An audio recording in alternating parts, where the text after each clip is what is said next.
Aujourd'hui, quand on imagine le Moyen Âge, on pense souvent à une époque sombre, sale, presque primitive. Un monde où l'hygiène aurait été totalement absente. Des rues boueuses, des corps rarement lavés et une population indifférente à la saleté. Mais la réalité est bien plus complexe. Les hommes et les femmes du Moyen Âge n'ignoraient pas la saleté. Au contraire, ils menaient chaque jour une bataille permanente contre elle, avec les moyens très limités dont ils disposaient. Pour comprendre leur quotidien, il faut d'abord oublier tout ce qui nous semble normal aujourd'hui. La plomberie, l'eau chaude instantanée, les salles de bain modernes. Le matin, un citoyen médiéval ne commence pas sa journée sous une douche. Il se contente de se passer de l'eau froide sur le visage et les mains, à l'aide d'un simple bassin. Se plonger entièrement dans l'eau tous les jours est considéré comme inutile. Et certains médecins de l'époque pensent même que cela peut être dangereux pour la santé. Au lieu de se laver la peau, les nobles et les riches marchands comptent sur un autre secret de propreté, le linge. Le lin blanc, fraîchement lavé, est censé absorber la sueur et les impuretés du corps. On croit alors qu'il agit comme une éponge, nettoyant la peau sans eau. Un noble peut ainsi changer de chemise plusieurs fois par jour pour conserver une apparence propre et masquer l'odeur naturelle du corps humain. Mais ce qui surprendrait le plus un voyageur venu du futur, ce sont sans doute les toilettes. Dans un château, les latrines s'appellent une garde-robe. C'est simplement un siège en pierre percé d'un trou qui donne directement sur l'extérieur du mur, au-dessus d'un fossé ou d'une fosse. La gravité est le seul système d'évacuation. En été, les odeurs qui remontent au pied des murailles sont si fortes qu'elles peuvent faire pleurer les yeux. Curieusement, ces petites pièces servent aussi à autre chose. On y suspend les vêtements. Les vapeurs d'ammoniac dégagées par les déchets humains sont censées tuer les puces et les mites qui infestent les tissus. Pour les habitants des villes, la situation est encore pire. Dans les quartiers bondés, les gens utilisent des latrines communes ou de simples seaux. Ceux-ci sont ensuite vidés dans les rues ou dans des fosses qui se remplissent rapidement. Le nettoyage de ces fosses revient à des hommes appelés les vidangeurs ou gong farmers. Ils travaillent uniquement la nuit pour épargner aux habitants la vue et l'odeur de leur travail. Armés de pelles, ils descendent dans des fosses remplies d'excréments humains, parfois jusqu'à la taille, pour retirer les déchets de la ville. C'est un métier extrêmement dangereux. Les gaz qui s'accumulent dans ces fosses peuvent tuer en quelques minutes. Pourtant, ces hommes sont les héros invisibles qui empêchent les villes médiévales de se noyer dans leurs propres déchets. Et avant l'invention du papier toilette, la réalité est rude. Les riches utilisent parfois de la laine ou des morceaux de tissu, mais la grande majorité des gens se tournent vers la nature. Mousse, feuilles, paille ou foin. Des solutions qui nettoient mais qui grattent et dont l'hygiène laisse franchement à désirer. Dans l'Antiquité, les Romains utilisaient une éponge fixée sur un bâton, trempée dans du vinaigre. Mais cette technique disparaît peu à peu au Moyen Âge. Le manque d'hygiène entraîne une conséquence invisible mais omniprésente: les parasites intestinaux. Les vers sont si répandus qu'ils font presque partie de la condition humaine de l'époque. La plupart des adultes en portent sans le savoir. Ces passagers silencieux qui consomment une partie des calories durement gagnées. Malgré la méfiance envers l'eau dans certains milieux, les bains publics restent populaires dans de nombreuses villes européennes pendant une grande partie du Moyen Âge. Ces établissements appelées étuves, sont des lieux où l'on se lave, mais aussi où l'on discute, fait des affaires, et parfois bien plus. Hommes et femmes s'y baignent dans de grandes cuves en bois, remplies d'eau chaude. Mais l'Église regarde ces lieux avec suspicion. Elle les considère davantage comme des endroits de débauche que comme des lieux d'hygiène. Puis arrive l'année 1348, et avec elle, la peste noire. Les médecins de l'époque croient que l'eau chaude ouvre les pores de la peau et permet au miasme de la peste de pénétrer dans le corps. Du jour au lendemain, la saleté est perçue comme une protection.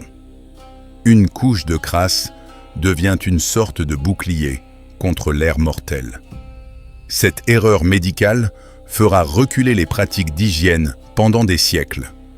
Certains rois se vanteront même de ne s'être baignés que 2 fois dans toute leur vie. À la place du lavage, les élites utilisent parfums, poudres et boules odorantes pour masquer les odeurs du corps. Musc, eau de rose et épices sont appliqués en abondance, créant un parfum lourd qui se mélange à l'odeur de la sueur et des vêtements sales. L'hygiène dentaire, elle aussi, relève presque du cauchemar. On croit alors que les maux de dents sont causés par un ver de dents qui ronge l'intérieur de la molaire. Pour le chasser, certains inhalent la fumée de graines brûlées, tandis que d'autres appliquent des instruments brûlants sur la gencive pour tuer le nerf. Pour nettoyer leurs dents, les gens les frottent avec des morceaux de tissu trempés dans des mélanges d'herbes, de sel ou même d'os broyés. Résultat, un sourire aux dents blanches est extrêmement rare. Les dents pourries sont souvent simplement arrachées par le barbier chirurgien du village, sans aucune anesthésie. À l'intérieur des maisons, un autre problème persiste, le sol. Dans de nombreuses habitations, le plancher est recouvert de joncs. Des herbes sèches censées isoler du froid et absorber les liquides. Mais si la couche supérieure est parfois remplacée, les couches du dessous peuvent rester là pendant des années, devenant un nid pour les insectes et les bactéries. Au XVIe siècle, l'érudit Érasme de Rotterdam se plaint que ces sols contiennent crachats, vomissements, excréments de chiens et toutes sortes de saletés impossibles à décrire. À l'époque, personne ne connaît l'existence des microbes. La propreté est jugée uniquement par ce que l'on voit et ce que l'on sent. Si une pièce paraît rangée et sent la lavande, elle est considérée comme propre, même si des millions de bactéries invisibles recouvrent les surfaces. Les poux et les puces sont partout, et ils ne sont pas un signe de pauvreté. Le roi sur son trône et le paysan dans son champ souffrent exactement du même problème. Des peignes en ivoire servent à retirer les poux, des cheveux et des perruques. Des pièges collants sont même portés dans les vêtements pour capturer les puces. La démangeaison permanente est simplement une réalité quotidienne. Un rituel, pourtant, est pris très au sérieux. Le lavage des mains avant les repas. Comme les fourchettes ne sont pas encore utilisées, les gens mangent avec les doigts. Des serviteurs versent de l'eau sur les mains des invités à l'aide de récipients décorés, souvent en forme de lion ou de dragon.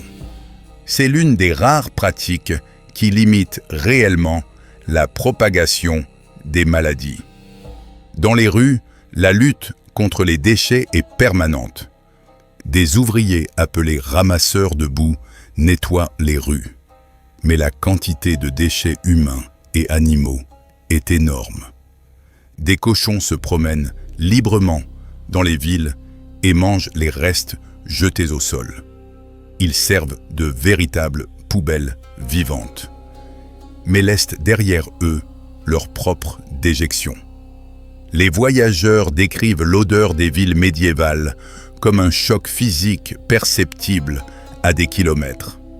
Les tanneurs utilisent de l'urine et des excréments de chiens pour traiter le cuir, ajoutant encore une note chimique à cet incroyable mélange d'odeurs. Et pourtant, malgré ces conditions difficiles, les habitants du Moyen Âge font preuve d'une incroyable capacité d'adaptation. Leur système immunitaire est constamment exposé aux bactéries et devient capable de résister à des charges microbiennes qui rendraient un humain moderne gravement malade. Ils utilisent aussi des remèdes naturels comme le vinaigre ou l'alcool, qui agissent comme désinfectants. Ils ne vivent pas dans la saleté par choix. Ils sont simplement limités par les connaissances scientifiques et la technologie de leur époque. La quête d'hygiène au Moyen Âge est finalement une lutte pour préserver la dignité humaine au cœur d'un monde hostile.